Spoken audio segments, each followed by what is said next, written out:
في لعيبه تانية كتيره في انجلترا صلاح عارفهم، برضه نفس القصه، هيشير ليهم لاتحاد الكوره هيدعوهم لاحد المعسكرات مع المنتخب، زي موضوع هيثم حسن على سبيل المثال. في لعيبه في تركيا، في عندنا 10 لعيبه في تركيا، وفي جلاتا سراي وفي نربخش في انديه كتيره، وفي قاسم باشا لما كان بيلعب محمود تريزيجيه كان في 3 لعيبه مصريين بيلعبوا 19 سنه. فهو الموضوع ان ده اذا كان صلاح اتبرع بيه فكتر خيره، اذا كان اتحاد الكره عرض وصلاح قال لا انا مش عايز، ماشي الحال نمشيها كده. لكن هو هتقولي المسؤوليه كان مين؟ اقل حاجه على الاقل انها اتقالت في حق صلاح انه ايه، صلاح تبرع بكذا ورفض انه ياخده، يعني كانت المفروض ان اتحاد الكره يقول ده المفروض، حتى مش هقول لك جواب شكر، لكن هو يعني الموضوع بتمشي الامور ان راجل بقى ما شاء الله عالمي، والراجل مش عارف ايه، والناس تقعد تحسب له بقى ده كان بياخد في ليفربول كذا وكان بيعمل كذا في الاسبوع.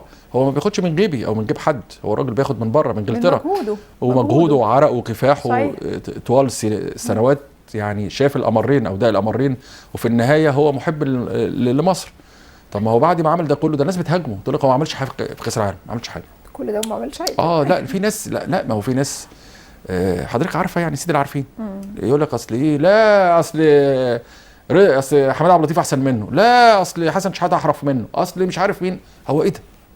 لا دي ناس بتهرج. يعني يوم لما توصلي تقارني محمد صلاح، هو اولا ما فيش عندنا لعيب في مصر لعب 9 سنين او 12 سنه في معظم المباريات، او يعني في كل المباريات الحقيقه كان بيبقى احسن واحد في الملعب الحقيقه. لا انا بقول كمان المقارنه، يعني المقارنه اللي بيقارن محمد صلاح وباللعيبه في مصر محليين، ده عنده مشكله في النفسيه، هو عنده يعني هو ده داخله مشكله معينه، هو عايز يوصل اللي فاروق جعفر احسن من محمد صلاح، عايز يوفر لحماد عبد اللطيف ولا مش عارف مين ولا مين، مع كل الاحترام للاسامي الكبيره، ولكن ده كان زمن وده زمن اخر. بالظبط كده، ده يعني هم كانوا نجوم في الزمن ده، وده نجم في الزمن، ومحدش احترف في اوروبا 12 سنه في اوروبا، اعلى طراز عالمي، ده راجل 5 مرات او يرشح لافضل لاعب في العالم، ما حصلتش، انا عمري ما شفتها.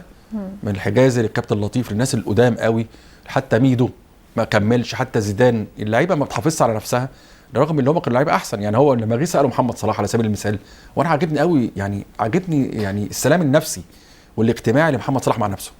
فبيقول له مين اللعيبه الحريف؟ قال له انت ولا شيكابالا؟ قال له لا طبعا شيكابالا، مهارته يعني مش عايز اقول العقليه والكلام ده، هو اكبر مني، لكن شيكابالا كان ممكن يبقى في حته احسن من كده بكتير، وميدو كذلك واللعيبه. هو ايه اللي بيخلي اللعيب ودايما ونعمل كده نقعد يقول لك صلاح بس وبيقول ومش عارف ايه، لكن في الاخر العقليه والتفكير والالتزام، وده اهم حاجه اللي هو بيوصلك لمكان كويس جدا انت عايزاه، والاهم اللي انت تصدقي نفسك.